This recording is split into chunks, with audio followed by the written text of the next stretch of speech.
आदाब, नमस्कार। मैं वसीम अख्तर और आप देख रहे हैं द लीडर हिंदी। यूपी के जिला बरेली में 2 अलग संप्रदाय के लड़के लड़कियों के साथ घूमते पकड़े जाने की वीडियो सोशल मीडिया प्लेटफॉर्म पर खलबली का सबब बने रहे।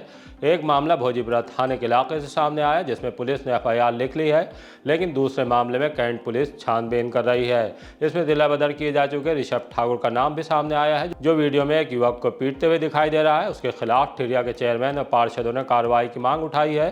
पुलिस के फिलहाल लड़की के साथ घूमते पकड़े गए लड़के को हिरासत में लिए जाने की जानकारी सामने आई है। दोनों ही मामले तूल पकड़े हुए हैं। गांधी उद्यान में मसल्स का प्रदर्शन करने की वीडियो पर भी कार्रवाई की आवाज उठी है। उस कत्ल का राज फाश हो गया है जिसमें मकतूल दम तोड़ने से पहले कातिलों के नाम पुलिस को बता गया था। अवैध खनन रोकने को अब गांव में छापेमारी की गई। रिलायंस जियो के टावर में घुसकर नकाबपोश बदमाश लाखों के उपकरण ले गए हैं। सीबीगंज पुलिस ने इंडस्ट्रियल एरिया में छिनैती करने वालों को पकड़ लिया है। मारू बेगम कत्ल में नदीम परचूनी गिरफ्तार। बदायूं के SSP ने नाबीना शख्स को थाने से गालियां देकर भगाने वाले इंस्पेक्टर और सब इंस्पेक्टर को सस्पेंड कर दिया है। खबरें और भी हैं, आइए सभी की तफसील बताते हैं। पकड़े गए अलग संप्रदाय के जोड़े तो मची खलबली। एक ही दिन में 2 ऐसे मामले सोशल मीडिया पर तेजी से वायरल हो गए जिनमें 2 अलग संप्रदाय के लड़का और लड़की को घूमते पकड़ लिया गया। एक में तो लड़के के साथ बुरी तरह से मारपीट कर दी गई। इसमें जिला बदर किए जा चुके ऋषभ ठाकुर का नाम सामने आया है। दोनों मामले में पुलिस कार्रवाई करने जा रही है। पहले कैंट थाने से जुड़े वीडियो पर बात करते हैं। हालांकि द लीडर हिंदी इसकी पुष्टि नहीं करता, लेकिन इसमें ऋषभ ठाकुर के मारपीट किए जाने और लड़के से जबरदस्ती धार्मिक नारा लगवाने की बात कही जा रही है। इस वीडियो को X पर पुलिस को ट्वीट भी किया गया है।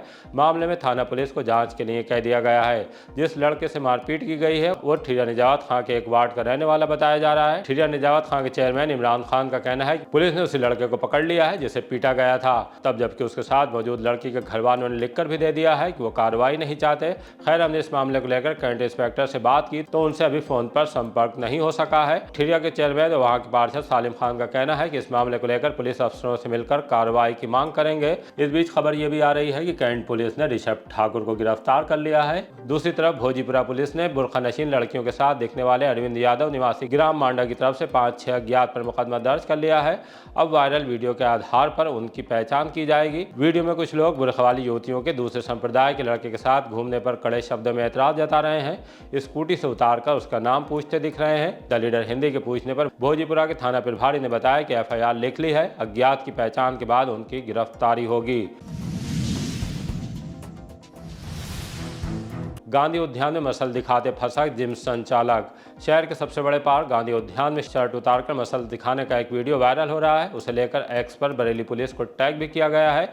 अजय पटेल ने इसे बेहद शर्मनाक और निंदनीय बताया। उनका कहना है कि अर्धनग्न होकर गांधी उद्यान में वीडियो बनाने वाला शख्स सीबीगंज में मथुरापुर के जिम अनस का संचालक मुबीन सैफी है। सार्वजनिक पार्क में इस तरह की गतिविधियां नियमों का खुला उल्लंघन है। जिम संचालक पर कड़ी कार्रवाई की मांग उठाई है। शिवा को गाली देने पर कर दिया था कत्ल। इज्जतनगर थाने के इलाके अशोक विहार कॉलोनी में रहने वाले शिवा के कत्ल की वजह साफ हो गई है। पुलिस ने नामजद 5 में से 3 लड़कों को गिरफ्तार कर लिया है। इनके नाम गौरव निवासी अशोक विहार कॉलोनी, पारस निवासी सैनिक कॉलोनी गली नंबर 1 और रचित शर्मा निवासी नूरी मस्जिद डेला पीर है। इंस्पेक्टर विजय सिंह ने बताया कि तीनों को बिलाई धाम पुल के पास से पकड़ा है। तीनों की उम्र 19 से 20 साल के बीच है। पूछताछ में इनमें से एक गौरव ने बताया कि शिवा पटेल ने घर जाते वक्त मुझे गाली दी थी, तब अपने घर आकर फोन करके अपने साथी पारस, रचित और कृष्णा को बुला लिया। घर से चाकू लिया। इसके बाद मानव को भेजकर शिवा को उसके घर से बुलवाया। 4 खंबा रोड पर जब वो पहुंचा तो उससे गाली की वजह पूछी। इस पर शिवा ने मेरे सिर पर अपने हाथ में पहना कड़ा मार दिया जिससे लहूलुहान हो गया और नीचे बैठ गया। तो मानव, पारस, रचित और कृष्णा ने शिवा पटेल को पकड़ लिया। पहले से लिए हुए चाकू को निकालकर मैंने अंधाधुंध उस पर वार शुरू कर दिए जिससे शिवा पटेल लहूलुहान होकर सड़क पर गिर पड़ा। तब हम लोग वहां से भाग गए। बाद में सभी अलग अलग हो गए थे। चाकू ले जाकर बग्गा ग्राउंड में छिपा दिया था। शिवा को उसके घर वाले लहूलुहान हालत में प्राइवेट अस्पताल ले गए जहां उसकी मौत हो गई थी। पुलिस ने गौरव की निशानदेही पर चाकू बरामद कर लिया है। उसके शेष साथियों को भी पकड़ने के प्रयास किए जा रहे हैं। इंस्पेक्टर विजय नर सिंह ने बताया कि तीनों को कोर्ट में पेश किया जा रहा है। मारू बेगम कत्ल में नदीम परचूनी गिरफ्तार। प्रेमनगर पुलिस ने मोहल्ला बिलहमपुरा में मारूफ बेगम कत्ल केस में आरोपी मोहम्मद नदीम उर्फ नदीम परचूनी और उसके बेटे अरसल को गिरफ्तार कर लिया है। दोनों के खिलाफ मारूफ बेगम के बेटे नदीम खान ने मुकदमा दर्ज कराया था। बताया था कि घर पर चढ़ाई करके नदीम परचूनी और उसके बेटों ने मारपीट और पथराव किया, जिससे उनकी मां की हालत बिगड़ गई। अस्पताल ले जाने पर उनकी मौत हो गई थी। इस मामले में जिस तरह से मोहल्ले में खौफ के हालात बने, उससे पुलिस फौरन हरकत में आ गई थी। पोस्टमार्टम रिपोर्ट में मारूफ बेगम की मौत गला दबाने से होने की बात सामने आई थी। पुलिस ने अब आकर 6 आरोपियों में से 2 को गिरफ्तार करके न्यायिक हिरासत में भेज दिया है। नरियावल में रिलायंस जियो के टावर में घुसे बदमाश। थाना बिथरी चैनपुर के इलाके नरियावल में रिलायंस जियो के टावर के नकाबपोश बदमाशों ने निशाना बना दिया। रात में करीब 1 बजे 4-5 बदमाश फेंसिंग काटने के बाद दीवार फांद कर अंदर घुस गए। वहां से वो 10 यूपीएस और 3 एसी के फैन ले गए हैं। रिलायंस जियो के टेक्नीशियन डालचंद रावत ने बताया कि नकाबपोश बदमाश लाखों रुपए की चपत लगा गए हैं। पुलिस ने सूचना मिलने के बाद टावर पहुंचने पर छानबीन की। उसके बाद चोरी में मुकदमा दर्ज कर लिया है। पुलिस अब बदमाशों तक पहुंचने के लिए सीसीटीवी खंगाल रही है। परसाखेड़ा एरिया में छिनैती करने वाले गिरफ्तार। लूट की एक वारदात में गिरफ्तार बदमाशों से 2 वारदात खुली हैं। सीबीगंज पुलिस ने 2 सगे भाइयों समेत 3 को बंडिया नहर पर बिजली घर के पास से चेकिंग के दौरान पकड़ा है। उनसे 3 मोबाइल, 1 बाइक बरामद हुई है। थाने लाकर पूछताछ करने पर साफ हुआ कि इनके नाम अशोक उर्फ नौनी, उसका भाई सोनू निवासी रसूलापुर चौधरी थाना फतेहगंज पश्चिमी और उनका तीसरा साथी फैज़ अली खान उर्फ आशू निवासी परसाखेड़ा है। तीनों के पकड़े जाने से एक वारदात तो वो खुली जो सुभाष नगर में करेली की रहने वाली प्रीति परसाखेड़ा की फैक्ट्री से ड्यूटी के बाद घर के लिए निकली थी। पी के रस फैक्ट्री के पास बाइक सवार 3 लड़कों ने उनसे रियलमी का मोबाइल छीन लिया था। उनसे पहले किलार्क होटल के पास स्कूटी से जा रहे महिला और पुरुष से भी मोबाइल और पर्स छीना गया था। पर्स में 5,000 रुपए थे। तीनों ने रुपए आपस में बांट लिए थे। इंस्पेक्टर सीबीगंज प्रदीप कुमार चतुर्वेदी ने बताया कि तीनों पर पहले से मुकदमे दर्ज हैं। एक और मुकदमा लिखने के बाद उन्हें कोर्ट में पेश किया जा रहा है। अवैध खनन में 6 ट्रक, 3 ट्रैक्टर ट्राली सीज। तमाम शिकायतों और हादसों के बीच अवैध खनन पकड़ने के लिए दोपहर के वक्त डीएम के निर्देश पर तहसील सदर की टीम दौड़ पड़ी।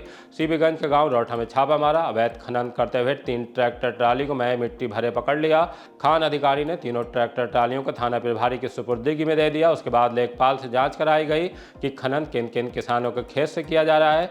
साफ हुआ कि छेदालाल राम भजन के खेत से 1920 घन मीटर, चोखेलाल मंगली के खेत से 1260 घन मीटर, गुड्डू विक्की सुनील निवासी रोशनपुर मजरा दौली रघुवर दयाल, जबकि बिहारी लाल सुंदरलाल छत्रपाल निवासी आदमपुर के खेत से 1260 घन मीटर और रामनिवास बेचलाल निवासी ग्राम बलरऊ के खेत से 3300 घन मीटर मिट्टी का खनन किया गया है। इससे पहले दोना टोल प्लाजा पर तहसीलदार सदर और एआरटीओ की टीम ने 15-20 ट्रकों को रोककर दस्तावेजों की जांच की तो 6 ओवरलोड मिले। इन सभी को सीज करके भोजीपुरा पुलिस के हवाले कर दिया गया। मेला गई 2 बहनों के लापता होने से खलबली।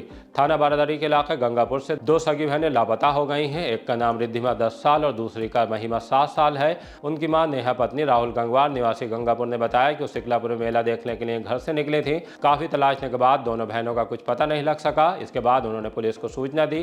पुलिस ने गुमशुदगी दर्ज करने के बाद दोनों बहनों की तलाश शुरू कर दी है। मुनाफे का लालच देकर महिला से सोना हड़पा। महिला से निवेश के नाम पर लाखों रुपए और जेवर हड़पने का मामला थाना बिथरी चैनपुर पहुंचा है। राधा माधव स्कूल के पास मेगा मेंशन के रहने वाली करिश्मा सिंह पत्नी डॉक्टर अतुल कुमार राठौर ने पुलिस को तहरीर देकर बताया बरतौल के रहने वाले शिवांजल चौहान ने उन्हें अधिक लाभ का लालच देकर जुलाई 2025 में उनका सोना करीब 110.96 ग्राम अपने पास रख लिया। इसके बाद धोखे से 2 गोल्ड कंगन और 1 गोल्ड चैन हड़प ली। जब सोना वापस मांगा तो आरोपी टाल मटोल करने लगा, बदले में पैसा मांगने लगा। अलग अलग खातों में करीब 4.5 लाख रुपए ट्रांसफर करा लिए। फिर भी ना तो सोना वापस किया गया और ना ही पैसे लौटाए। अब 20 लाख रुपए की मांग कर रहा है। यह भी कह रहा है कि झूठे मुकदमे में फंसा देगा। पुलिस ने मामला दर्ज करने के बाद पड़ताल शुरू कर दी है। कुतुबखाना पर नए बने पुल के गिरने लगे पोल। कोतवाली से कोहाड़ा पीर तक कुतुबखाना पर बने महादेव सेतु को अभी थोड़ा वक्त ही हुआ है। निर्माण की क्वालिटी की कलई सामने आने लगी है। पुल के ऊपर लगे 2 पोल गिर चुके हैं। नीचे दुकानदार सीधे पानी गिरने से पहले ही परेशान थे। दोनों पोल पुल के बीच में मस्जिद के सामने गिरे हैं। आसपास रहने वाले लोगों का कहना है कि एक पोल पहले गिरा था, दूसरा चंद दिन पहले ही गिरा है। एक उखड़ गया, दूसरा बीच से टूट गया। देख सकते हैं कि पोल कितने मजबूत थे। खैर मरम्मत हो जानी चाहिए थी, लेकिन अभी तक तो नहीं हुई। पुलिस लाइंस में पुलिस कर्मियों की अहम ट्रेनिंग। आपदा से बचाव और आपातकालीन परिस्थितियों में किस तरह बचाव करना है उसे सामने रखते हुए पुलिस लाइंस में ट्रेनिंग का आयोजन किया गया। बतौर trainer Indian medical association IMA की टीम और ट्रेनिंग के लिए ट्रैफिक CC टीम के सदस्य UP 110 112 के अफसर कर्मचारी मौजूद रहे।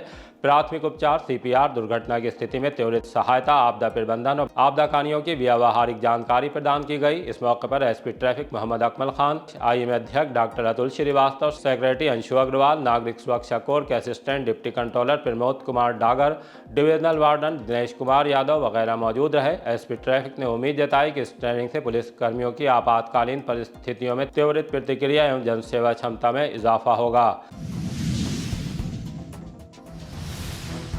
सैटेलाइट के नाले में मौत, अब बचाव के इंतजाम।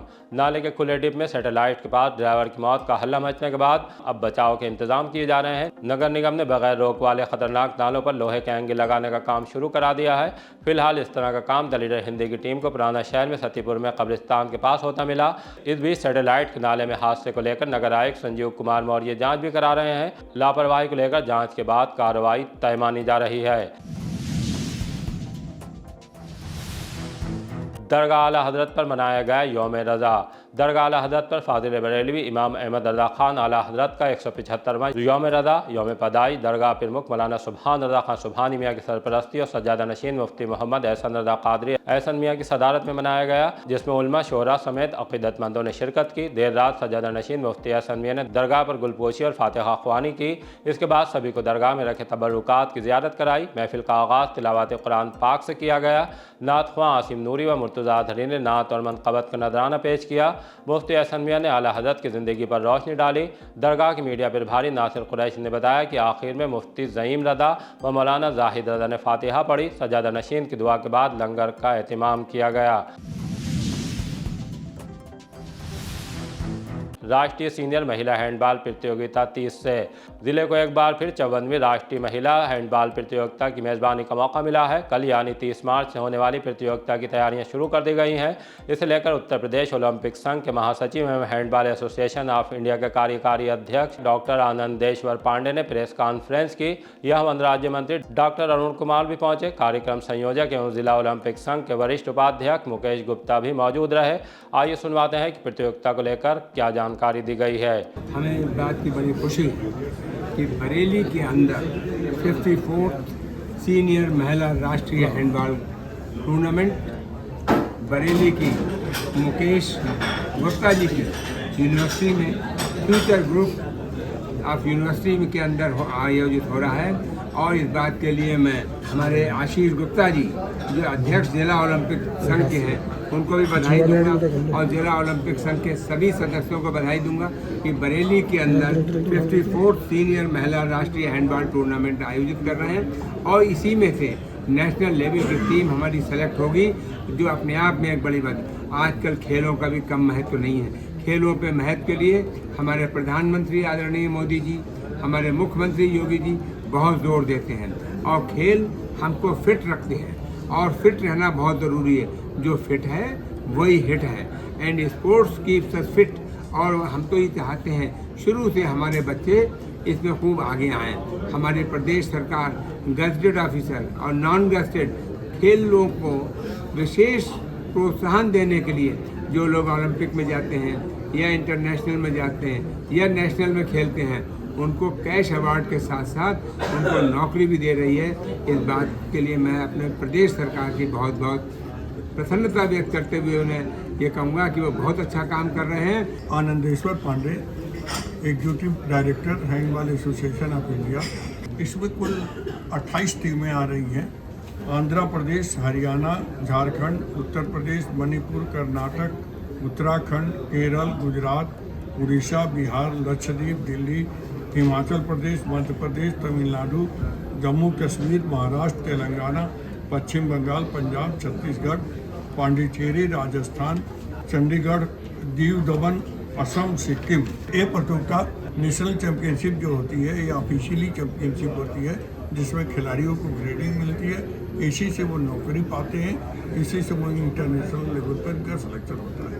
यूनिवर्सिटी में होगा सारे खेल। इसमें 4 पूलें बनेगी, हर पूल में 4-4 टीमें होंगी और जो 8 टीमें होंगी, 2 टीम हर पूल से निकलेगी, फिर उनका प्री क्वार्टर फाइनल होगा, क्वार्टर फाइनल होगा, फिर फाइनल होगा। ये 3 तारीख को खत्म होगा। चाइनीज मांझे पर एक्शन से पहले किया आगाह। एसपी सिटी मानुष पारिक ने आज सीओ सेकंड और किला इंस्पेक्टर के साथ बाकरगंज पहुंचकर मांझा कारोबारियों के साथ गोष्ठी की। चाइनीज मांझा को लेकर साफ किया कि इस पर पूरी तरह से प्रतिबंध लगाया जा चुका है। बेचने से लेकर स्टोर करने और यहां तक कि इस्तेमाल करने वालों पर भी कार्रवाई का प्राविधान कर दिया गया है। ऐसे में इसकी रोकथाम को लेकर अभियान चलेगा।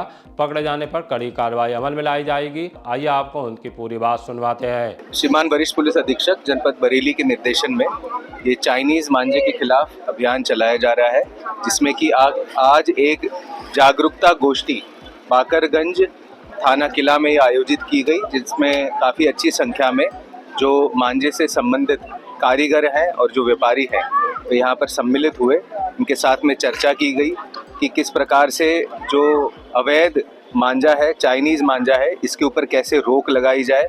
और इसमें ये भी बताया गया कि जो भी इस अवैध मांझे को बेचेगा, इसको स्टोर करेगा, इसको यूज़ करेगा, तो उसके खिलाफ कठोर कानूनी कार्रवाई जो भी प्रावधान है उनके अनुसार उसके अगेंस्ट ये कार्रवाई की जाएगी। इसमें काफ़ी अच्छी ये गोष्ठी रही है, काफ़ी अच्छा सहयोग मिला है सभी का। और यह भी बताया गया है कि यदि कोई भी सूचना इनके पास में हो तो वो सूचना भी हमारे साथ में साझा करें। शुजात मियाँ के उर्स में पहुंची राजनीतिक हस्तियां। ककराला में हजरत शुजात मियाँ रहमतुल्लाह अलैह के उर्स में दूसरे दिन राजनीतिक हस्तियों ने भी शिरकत की। पूर्व मंत्री आबिद रजा, समाजवादी पार्टी के शेखुपुरा विधायक हिमांशु यादव, सकानू चेयरमैन मोहम्मद फैसल वगैरह दिखाई दिए। अकीदतमंदों की भी भारी भीड़ उमड़ी। हाजिरी देकर चादर पोशी करने का सिलसिला जारी रहा। सज्जद नशीन गाजी मियाँ ने सभी के लिए दुआ फरमाई। मुल्क में अमन चैन कायम रहने के लिए रब से इल्तिजा की। विदा लेने से पहले पड़ोसी जिले बदायूं की एक बड़ी खबर पर चर्चा करते हैं। कोतवाल को महंगी पड़ गई, नाबीना को दी गई गालियां। योगी सरकार थानों से लेकर दफ्तरों तक फरियादियों के साथ अच्छे सलूक पर जोर दे रही है। बार बार कहा जा रहा है कि शालीनता से पेश आएं। बरेली के एसएसपी ने तो फरियादियों को बैठने के लिए एक नया संवेदन कक्ष अपने दफ्तर में बनवा दिया, लेकिन पड़ोसी जिले बदायूं से इसका उलट सामने आया है। एक ऐसा वीडियो सोशल मीडिया की तेजी के साथ जीनत बनने लगा, जिसने सरकार की मंशा को पलीता लगाने का काम किया। बिसौली के इंस्पेक्टर कोतवाली में फरियाद लेकर पहुंचे एक शख्स को इज्जत देने के बजाय बेइज्जत करने पर आमादा दिखे। इतने फायर हुए कि उनकी जुबान आउट ऑफ कंट्रोल हो गई। 1, 2, 3 पर ही बस नहीं किया, बेगिनती गालियां दे डाली। भूल गए कि सोशल मीडिया का दौर है, बात कहां से कहां पहुंच जाती है। वैसे भी सभी को अच्छी तरह से पता है कि बंदूक से निकली गोली और जुबान से निकली बात वापस नहीं आती। जैसे ही फरियादी को थाने में गरियाने और धकियाने का वीडियो वायरल हुआ, बदायूं एसएसपी अंकिता शर्मा की नज़रों के सामने पहुंचा। उन्होंने बिसौली के कोतवाल राजेंद्र सिंह पुंडीर और उनके साथ एक दरोगा भूपेंद्र यादव को भी निपटा दिया। दोनों के निलंबन आदेश पर दस्तखत कर दिए। मामले की जांच एसपी सिटी के हवाले कर दी है। 28 मार्च को सोशल मीडिया पर वायरल एक वीडियो का संज्ञान लेते हुए एसएसपी महोदय बदायूं द्वारा तत्काल प्रभाव से एसएचओ बिसौली राजेंद्र सिंह पुंडीर और एसआई भूपेंद्र यादव को निलंबित किया गया तथा संपूर्ण प्रकरण की जांच एसपी सिटी बदायूं को सौंपी गई। अन्य कार्रवाई प्रचलित है। इसी तरह की ताज़ा अपडेट जानने के लिए देखते रहिए द लीडर हिंदी। विदा लेने से पहले हमारी आपसे गुजारिश है कि हमारी रिपोर्टिंग पसंद आ रही है तो खबरों को शेयर कीजिए और हमारे चैनल को सब्सक्राइब करके हमारा हौसला ज़रूर बढ़ाइए।